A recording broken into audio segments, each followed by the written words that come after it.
The story starts in the mid-21st century, and planet Earth is in absolute ruins. Overpopulation has pushed humanity to its breaking point. Famine is rampant, climate change has destroyed agriculture, and the world is starving. To save the human race, scientists create genetically modified crops to boost food production. It fixes the hunger crisis, but it triggers an unexpected, terrifying side effect: a massive genetic spike in multiple births. Suddenly, the totalitarian government takes extreme action. They pass the Emergency Child Allocation Act, enforcing a strict one-child policy. To enforce this nightmare, they create the Child Allocation Bureau, or the CAB, headed by the cold, calculating Dr. Nicolette Kamen. The Bureau ensures that every single citizen wears an electronic identity bracelet. If a family is more than one child, the younger siblings are forcefully taken by armed guards. Dr. Kamen promises the public that these children aren't being harmed. They're simply being placed into cryo-sleep stasis until the Earth's crisis is resolved. But in the middle of this nightmare, a woman dies while giving birth in a hidden clinic. And she doesn't just leave behind one baby. She leaves behind 7 identical septuplet girls. Knowing the government will take 6 of them away, their grandfather, Terrence Setman, makes a dangerous choice.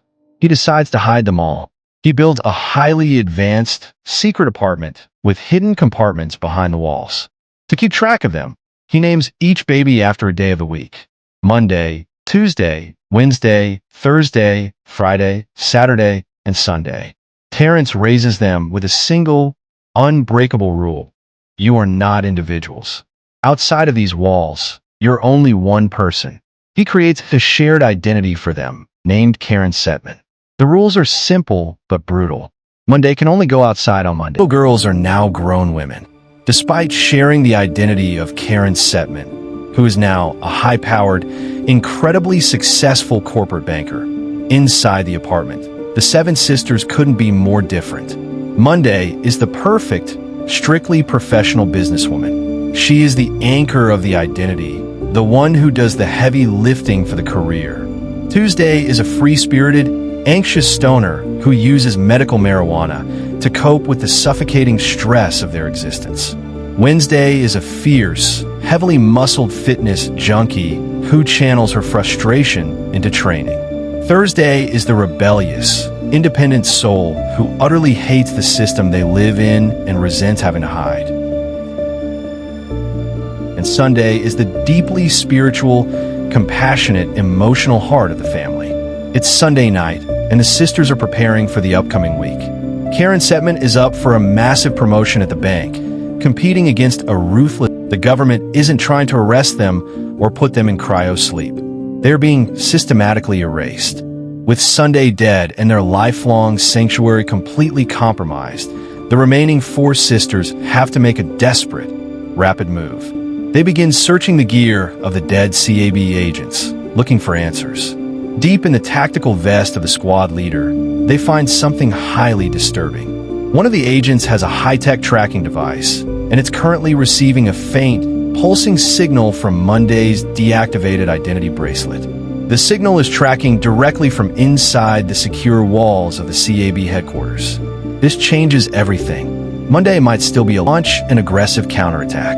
The plan is set. Wednesday, being the most physically capable and athletic, will use the cover of night to escape through the rooftops, head into the city, and rendezvous with a corrupt contact who might have information on Monday's arrest. Meanwhile, Thursday, Friday, and Saturday will pack up what they can, stay mobile, and act as her eyes and ears from a secondary, temporary location. Before Wednesday steps out, Friday uses her elite tech skills to hack into the severed finger of one of the dead CAB agents, using the biometric print to bypass the security locks on the city's grid. Wednesday steps out onto the rain-slicked ledge, taking a deep breath of the polluted night air. For the first time in her 30 years of life, she is outside on a day that isn't Wednesday.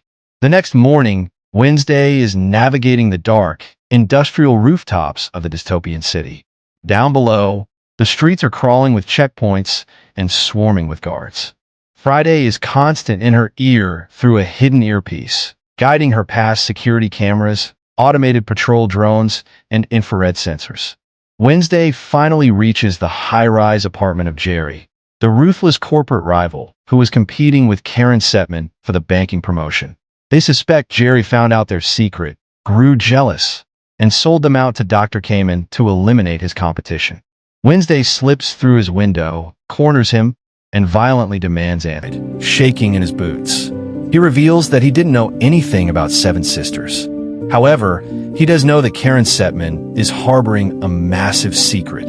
He tells Wednesday that Karen recently transferred millions of euros from her account directly to Dr. Nicolette Kamen's private political campaign fund. Before Wednesday can even process this insane piece of information, a loud crack echoes through the air. A CAB sniper stationed on an adjacent building fires directly through the glass window. The high-velocity bullet hits Jerry right in the chest, killing him instantly. The sniper immediately turns his sights on Wednesday. The death squad has tracked her down again. Buzzes. It's Adrian, a handsome checkpoint guard who has been dating the outside world. None of the others had any idea that Monday had gone off-script and kept a secret boyfriend. Adrian is deeply confused as to why Karen didn't show up for work and is incredibly worried about her safety. Thursday's analytical mind immediately spots an opportunity. If they want to infiltrate the heavily fortified Child Allocation Bureau and save Monday, Adrian's high-level security clearance is their golden ticket. Saturday, the fun-loving, blonde romantic of the family volunteers for the mission. She meticulously dyes her hair, changes her clothes, and transforms her appearance to look exactly like Monday's strictly professional version of Karen Setman. She meets up with Adrian, playing the part flawlessly, and goes back to his apartment. The plan is simple but dangerous. Saturday needs to get close to him, steal his electronic identity badge while he's asleep, and transmit the data back to Friday so they can hack the grid. Everything goes perfectly. Saturday and Adrian share clearance. But just as Friday, door to Adrian's apartment is violently kicked open. It's a CAB death squad. They don't care that a fellow government guard is in the room. They walk straight past a stunned Adrian, drag Saturday out of bed, and press a gun directly to her forehead. Through the connected, open audio feedback at the safe house, Thursday and Friday can only listen in absolute, paralyzed horror as Saturday uses her final, gasping breath to scream a warning to them. A deafening gunshot echoes through the line, and Saturday drops dead. Right after executing Saturday, the CAB forces track the transmission signal is not the woman he loves. He was dating her sister, and she has 6 more just like her. Sickened by the realization of what his agency has been doing, Adrian agrees to help Thursday sneak into the facility's restricted server room. While hiding in the shadows of a laboratory, Thursday witnesses a young child being prepped for the infamous cryo sleep. Dr. Nicolette Kamen stands by the bedside, smiling warmly for the cameras, promising the weeping parents that their child will wake up in a better, brighter world. The parents leave, the cameras turn off, and the terrifying reality of the Child Allocation Bureau is finally exposed. The child is strapped to a metal gurney and slid into a high-tech chamber, but it doesn't freeze them. A massive flash of incinerating fire erupts inside the pod, and the child is instantly burned alive into a pile of ash. The Bureau isn't saving humanity's future. They are massive, televised political fundraising gala happening right upstairs. Thursday sneaks into the luxury VIP restroom to disguise herself as Karen Setman one last time. But as she looks into the mirror, adjusting her hair, a figure steps out from the shadows of a stall behind her. Thursday spins around, raising her weapon, only to find herself staring directly into her own face. It's Monday, but Monday isn't a bruised prisoner. She is perfectly dressed in a high-end corporate suit, sporting flawless makeup, and she is holding a gun of her own aimed right at Thursday's chest. Thursday is completely stunned. The mystery is finally solved. Monday wasn't captured. Monday sold her sisters out. Monday explains her twisted, selfish justification. She had fallen completely in love with Adrian and discovered she was pregnant with twins. Under the strict one-child policy, the government would have executed her babies. So, Monday made a deal with the devil. She transferred millions of euros from her banking accounts directly into Dr. Kamen's campaign. And in exchange, Monday screams that she was tired of sharing a life, tired of hiding in a closet, and desperately wanted to be her own individual person. A brutal, heartbreaking mirror image fist fight breaks out between the two remaining sisters. They tear through the bathroom, shattering mirrors and trading vicious blows, fueled by decades of suppressed resentment and survival instincts. During the struggle, a CAB guard walks in and fires blindly, accidentally hitting Monday in the abdomen. Thursday manages to overpower the guard, grabs Monday's security clearance, and runs out onto the main gala floor. With Adrian's help in the control room, Friday's delayed data hack finally overrides the gala's main presentation screens. In front of hundreds of wealthy donors, politicians, and millions watching live on television, the horrific footage of the child being incinerated plays on a massive, unskippable loop.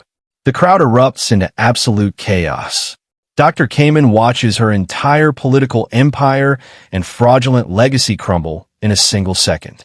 Suddenly, a bleeding, manic Monday stumbles out onto the gala floor, waving her gun wildly and aiming it at Thursday directly in the chest. As she collapses to the ground, Thursday rushes over, cradling her dying twin. In her final moments, the coldness leaves Monday's eyes. She grabs Thursday's hand, weeping tears of regret, and begs her with her final breath to protect her unborn twins. In the explosive aftermath of the grand exposure, the Emergency Child Allocation Act is officially repealed by the government, and Dr. Nicolette Kamen is rightfully sentenced to death for her horrific crimes against humanity. The story ends with Thursday, who has now legally discarded the identity of Karen Setman and taken the name Terry. She stands inside a massive, sunlit medical facility. Beside her stands Adrian. Together, they look through a pristine glass window into an artificial incubator.